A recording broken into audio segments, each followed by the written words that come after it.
托尼小热热。今天我非常有幸的能请到Tommie Bennett。What's up, dude? Tell the whole world that I'm coming 'cause I'm on my way. I'm on my way. Welcome in the party, little shawty, watch me do my thing. I do my thing. I done came up, now a young nigga got me. Yeah, I got me. 来坐下来跟我们谈一谈，就关于他和他的单板生活。Tommie, right? Like, tell me a little bit about yourself. Yeah, so I was a competitive snowboarder when I was younger. We start over. I grew up like around the mountains. My dad would literally drop me and my brother off at the mountain at like 8 and 10 years old, and we just go ride. And if we had any problems, my dad just like called me on the phone. So we'd get a little cell phone. It's pretty cool. That's awesome. So then I ended up riding a whole bunch and kind of progressed my riding to a point where I joined a competitive program that I was able to like accelerate my snowboarding and get better, and I started competing in half pipe, border cross, and slope style. Okay. And then I started getting some flow products from a couple different companies such as Oakley, Bonfire, Solomon, Rover Smith for a little bit, and it was just like some free gear, kind of like getting into the industry. Right. So when I was 17 years old, I ended up breaking my back. I did a back 7 in the half pipe and landed on top, and then bounced to flat.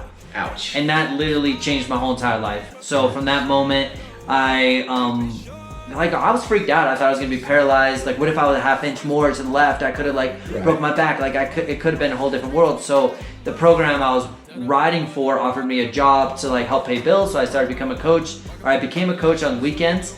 And then from there, I just like fell in love with spreading the stoke of snowboarding, helping kids become better at snowboarding. And then I worked for various different programs as head coaches, or a head coach of like a weekend program, head coach of a full-time program, moved to a boarding school as a head coach there for 3 years. And then I ended up starting my own program and became my own boss. Right. And Premier Snowboarding, right? Yeah, Premier Snow Academy. Snow Academy, okay. Yep. So the whole thought was I want to be able to provide the product that I think is best for the athletes, without having somebody tell me that I need to do it a specific way, because I've been in the industry for 15 years and I want to see if I can do it my way and be able to produce the results that I believe I can produce. Awesome. So instead of having somebody tell me you're not doing it right, well, let me find out, let me try and see if we can do it. And we've had some tremendous results. Obviously we started it during like the whole COVID time, but with that said, like, yeah, kids have been absolutely crushing it, and it's been really good. And then at that same time, I stopped working for that program. I started just finally had the courage to put myself out there as an authoritative figure. Right.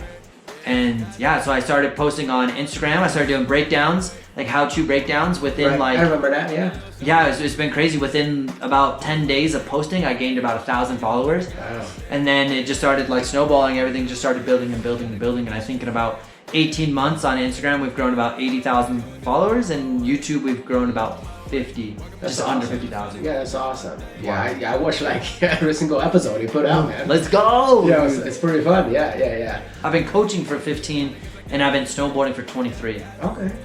So what are the biggest challenges that you ever faced, like in your snowboarding career? You know, like athlete-wise and coaching-wise? Yeah, that's a great question. I think the biggest challenge that I face in my own snowboarding career is dealing with me breaking my back.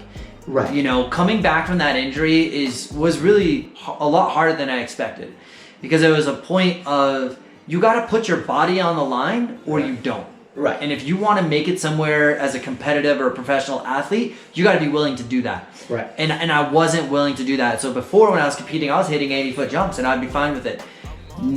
Right after breaking my back, hitting a 5-foot jump would terrify me. I'd be in tears because I'm so freaked out about hitting this jump that I would just break down. Right. And so that's been the biggest hurdle that I face in my own career, is just being able to build the confidence, build the skills, build my awareness, build everything up to a point of I'm now confident again in my own riding, that I'm not going to get broke off. Right. And that took me 3-4 years to figure out. It took me a long time. It took longer than I should have, but we're here now. Okay, so yeah. How about like coaching-wise, your biggest challenges? The biggest challenge I face within coaching is finding the balance of pushing an athlete too hard and not hard enough.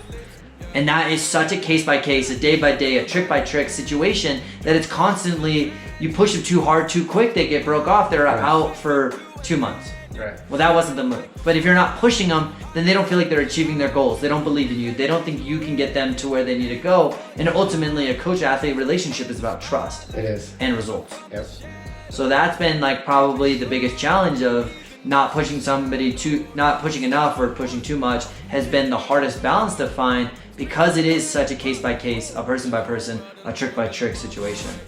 Yeah. And in the back of my mind, I want to make sure that the athletes are safe, because I don't want them to go through what I went through. Right. So I do take a little bit, I wouldn't say a cautious standpoint on coaching, but I take a, let's make sure you're prepared. Do you have the skills? Do you have everything set up before, so that when we do this trick, you're getting it within 3 tries, Right. not 100. That's awesome. So that's kind of my thought. I've had some athletes have a lot of success doing that, like landing double backflips first try, landing 900s in the pipe first try, because we're taking the right steps to get them there. And when they're ready, they're ready. It's all about the right progression. The right progression. Yeah. You know, I feel like we're lacking a little bit of that, especially in today's social media. Yeah, and I think that's the biggest challenge that we face with social media is at the end of the day, it's a highlight reel. Yeah, it is. It is. Some people do a good job about showing it's part of our culture to show the crash, the make. Right. But at the same time, part of social media is just showing, here's my best trick, here's my best trick, here's my best trick. And like you said, as a beginner or somebody new to the sport, they see a backflip, they're just gonna try a backflip. Right. They don't know that they needed to take this step. They needed these skills that they had no idea they needed. They can't Right. even ride into the jump with the appropriate amount of speed to get them to land past the knuckle, which is gonna help be the safest place to land, is past the knuckle. Yeah. So they don't have all these skills, they don't know, they just go. And obviously our culture is very send it, Yeah. which is, there is a point, you have to send it. If I'm gonna hit an 80-foot jump, I need to go 80 feet, I need to send it. Yeah. But there's a time where I can prepare myself for it, and Instagram is definitely the highlight reel. And I try to show my falls on YouTube and Instagram, but I also want to not show them all that much, because I want to give you a good example of what to do, and not just ingrain this bad thing in your head or get people scared to do it. I want to build the progression. So it's definitely a double-edged sword with social media. Yeah, that fear management, man, is definitely hard. management. Yeah. I know, like you've been through the whole ASI. A lot of the Chinese people, they start, taking Cert 1s, Cert 2s. Some of them, pass their Cert 2s and stuff, but they don't really have a lot of experience working at the resort because of visa issues and things like that. What are some of the good advice, knowledge, you could pass on to them? Yes, I think there's kind of 2 points to that. What can we do as instructors to help the industry, or what can ASI do? I think it's just making information accessible. Right. Because I've noticed a big growth in my content just because it's accessible and it's useful. Right. And then it'd be cool to have more people do that, to make sure that people are understanding how to progress, so that they stay in the sport, they love it, they manage their fear, they minimize injuries, they have a better experience, and they progress faster. If we can just provide as much free content as possible, which is really challenging for sure. But that's that's what I do a lot of, is just providing information to as many people as possible. I want people to be stoked on snowboarding, get better, and then in the end I'm gonna win. That'd be awesome. Just to give people information. Now, as far as going through the ASI process, I think it's such a wonderful experience, because it's an opportunity for somebody to tell you how to be more awesome. It's a direct way to improve your snowboarding and understand the fundamentals that you can take through the rest of your career. ASI has really helped me become a better snowboarder, land more tricks, and improve my riding. I'm a better snowboarder now than when I was riding for all these companies, because I understand how to stand on my snowboard better. I know how to minimize injury. I know how to increase performance. So enjoy the process and just go for it. You gotta go for it. You gotta get that feedback, but take it objectively. Right. It's not that you're terrible at snowboarding, but let's take this and become more awesome. And that process of ASI, or process of the instructor world, is so cool. I loved it. I miss it. That's one thing I miss most, is having somebody tell me how to be more awesome. There's a point where I don't know everything. Right. There's not really a structure to be like you to get to the next level. It's really challenging, and it's a lot more of just self-discovery and figuring it out on my own. But I loved the ASI process. It's because the structure ASI that provides. I love it. I did Cert 1, 2, and I did Cert 1, Cert 2, and Cert 3 in 1 year. Jeez. And then came back the next year, did my CS2? I ended up doing CS2 and no, I didn't. I did FS3 and then CS2 and RMT in the same year. Failed RMT, went back and did it again next year and passed the RMT. RMT is hard, man. It's exciting. It's fun. I'm making a push next year, so Do it, man. So we'll see. Yeah, let's go. Encourage them. Yeah. You gotta do it, dude. All right. The next level, man. Okay, you did mention a little bit. Why did you decide to start your own, like putting out your original content on YouTube? Like, I want to know the reason behind why. Well, what motivates you to do this? The motivation from day one to now, and will continue on, is to help people. Okay. What can I do with all this knowledge, all this experience that I have between 20 some odd years of snowboarding, 15 years of coaching, 10 years of an instructor? There's a lot of knowledge in here. Yep. At the end of the day, I just want to help snowboarders. I want them to be more awesome. So I started posting how-to on Instagram, and whether somebody likes the video or not, if somebody's gonna get use out of that video, that content, Instagram, whatever it is, if somebody's gonna benefit from it, that's why I do it. That's awesome. So then I see that I've grown a big following. I appreciate the people that are like vibe with me, that really appreciate what I put out there. That's meaningful. I don't necessarily care that I have a huge number. I care that I've helped that many people. So I don't look at it as like, oh my God, I have this many followers. It's, holy cow, we've helped 80,000 people become better, influence them, either entertain them, get them stoked on snowboarding, get them inspired, learn something, whatever it is. I feel very proud to be able to help that many people. Sweet, that's awesome. And that was from day one, that continues now. Yeah, and at the end of the day, I really love snowboarding. And so I'll coach snowboarding, but I go snowboard before I work to go snowboard. I want to go ride, I want to go vibe, I want to go like feel good, and then I go work, and then I make YouTube videos on my days off. But we make a quick video or make quality content and then go snowboard and go vibe and have good days like we did last week. You know, we rode the other day, had the sickest day ever. that was pretty good. fun, actually. You mentioned a little bit about your Premier Snowboard Academy. Tell me a little bit more about it. Yeah, so Premier Snowboard Academy, I work with athletes between the ages of 13 and 18. Sometimes I do offer like post-grad program for a little bit older, but the goal is to provide them a product that helps them progress as much as possible. Now, I would rather have a higher quality product than have more numbers. So I limit my program to 6 athletes per year. Okay. And I will never go over 10 athletes. Okay. Because I want the ratio of coach to athlete to be very good. Right. That allows me to spend time focusing on their individual needs without just babysitting and managing a bunch of group of kids. Right. So then within that, some of the kids go to like a private school, some kids go to public school, some kids go to online school, and then they have the option to show up at 10 o'clock in the morning or 12:40 in the afternoon, and then we ride. And then I offer 5 days of training, and then we take Tuesdays and Saturdays off, and I like that because the most you're gonna ride is 3 days in a row. Right. And then you take a break. Then you ride 2 days, and you take a break. So we're constantly riding and resting versus 5 days in a row.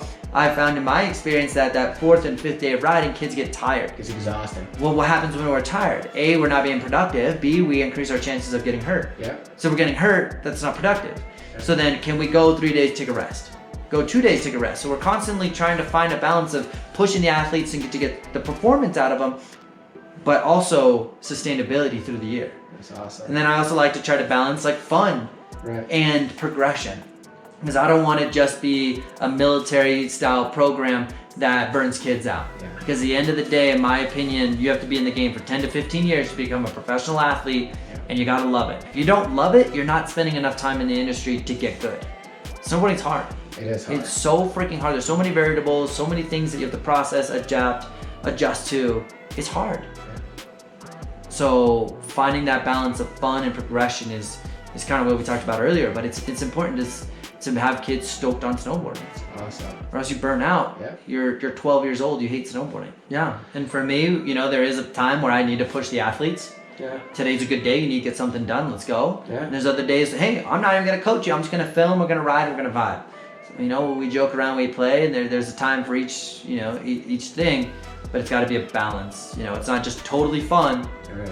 We're not getting anything done. Yep. But it's gotta be fun, but you gotta get something done. So try to find that balance. Yeah, it's hard. Yeah, it's it is. and then it's always dynamic too, though. Yes. It's always changing. And that's why having a small group, you become very close, but finding the right kids to be in the group, so they're not, butting heads because we spend so much time together. You got to be able to find the right social dynamics too, and easier said than done. I'm really stoked about our program this year. The kids get along, they're all vibing.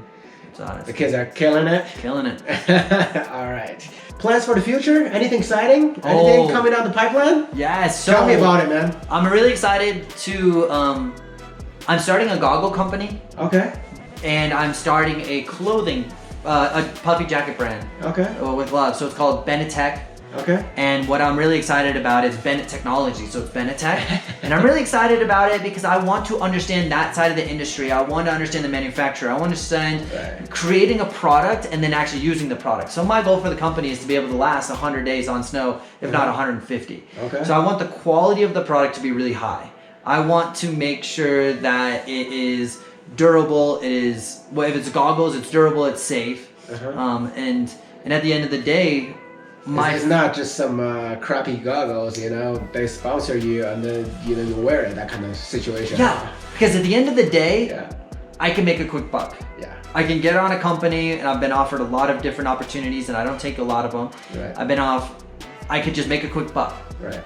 But at the end of the day, I gotta stay true to who I am and why I'm doing this. It's for the people. You gotta be responsible for it as well. Yeah, so if I'm just selling you something quick, and then now you hate the goggles because I'm trying to make a quick buck, what happens to my reputation? What happens to my integrity? What happens to your opinion about me? Well, I would rather charge you a little bit more and have a quality product, and that's what I stand behind, is making quality products for the people that are riding. Whether it's 5 days or 100 days, I would rather go on the side of making a high quality product so that people can fall in love with the brand, trust the brand, and the brand is sustainable for the long term, because I'm not just here to make a quick buck.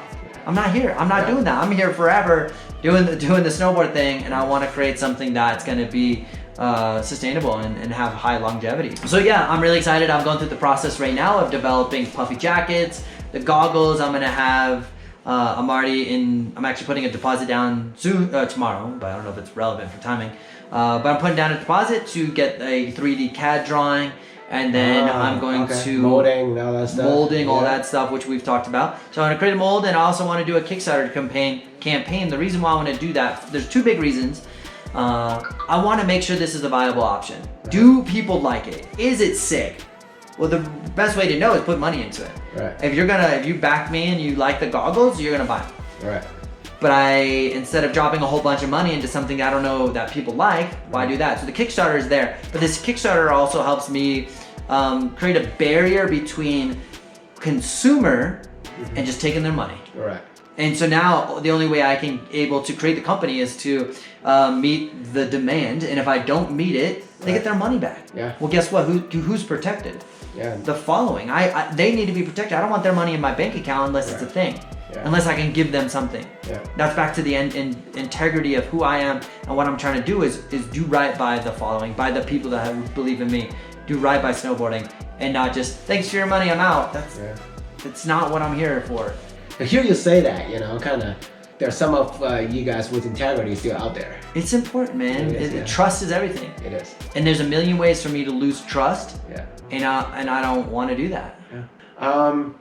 Favorite rider, favorite trick? I'm such a big fan of Travis Rice, Scotty Lego. Ooh, Lego, okay. I think what impresses me most about those dudes is how they're amazing at snowboarding. They can go ride half pipe and go send it. They can go ride the gnarliest cliff, the backcountry. They can go ride rails. They're so good at snowboarding. And that, I always strive to be that kind of rider. That's the kind of rider I want to be, is go ride some crazy cliffs and hold my own. Right. Go ride at the park, go hold my own, go ride rails, go do whatever, and just go do whatever it is on a snowboarder, do whatever as a snowboarder on a snowboard, and just be able to handle, everything. That's always been a big thing of mine. So mad respect to those two cats. So well-around snowboarder. Well-rounded. Yeah. Can you just go and just slay it? Yeah. Whether I do that or not, we're trying, you know what I mean? But that's the goal, is I don't want to be so specific into one thing and then go ride a groomer and be terrible, go ride trees and can't handle it. Right. I don't want to be that rider. And So I just want to like, you know, wherever I go, just have fun on a snowboard and just crush it. And then for me right now, I've just been digging like big floaty back ones. Big floaty back ones. Just trying to go as big as possible and just do it back one. That's kind of been my jam. That's good, man. Like at least I know you're not digging the 1440s or the 16s, you know, because I feel like that's the direction the snowboarding is getting into. It's like who spins the most and then who wins. Yeah, it's hard to progress snowboarding in any other place, you know. It's hard to do that. But for me in my own riding and it's something that I can relate to, but it's also exciting and kind of gnarly. As you go back, you land switch and you're blind, and you just go as big as you can, and you just. It's just like it's a fun little art, and there's little tricks out there that replace that feeling of just like doing almost nothing. Yeah. But then it's also so challenging and it's fun. I actually made my athletes do that yesterday. I was like, mandatory. Yeah. You got to get good at back ones or you're off the team. And so we just spent the whole day. It was windy, crazy, gnarly day, but okay, how can we find a way to be productive? All right, we're gonna do back ones and just own it. So it was a really fun day just to work on those kind of things. I've been vibing back ones, switch back ones, and still have a lot of other tricks that I really like. Back through crails, back through seatbelts, like funky grabs, like all sorts of weird stuff. I like doing back three crail to seatbelt. You know, like really that's tacky stuff, and like that's very fun. That's kind of a way for me to push my riding without increasing the consequences. Yeah. Because I'm getting older. I'm got busted up body parts these days. You know? guys would know. When this video comes out, you would know. That's pretty much it for today's interview. Anything you want to say to the viewers? Yeah, I want to come hang out with you guys. I think that would be so sick to go down there and go ride and experience your culture and come hang out, go like possibly teach some people, go ride. So any way we can get down there and go, I definitely want to make it happen. Sweet. Other than that, like I appreciate any of the support. Hopefully you guys are learning some stuff. Got a lot of content out there. Hopefully you guys are just nerding out and being able to just get more awesome at snowboarding. And thank you for the opportunity and thank you for the interview. I'm super hyped. Thank you very much, Tommie. All right. Thank really you. appreciate your time, and let's go killing it.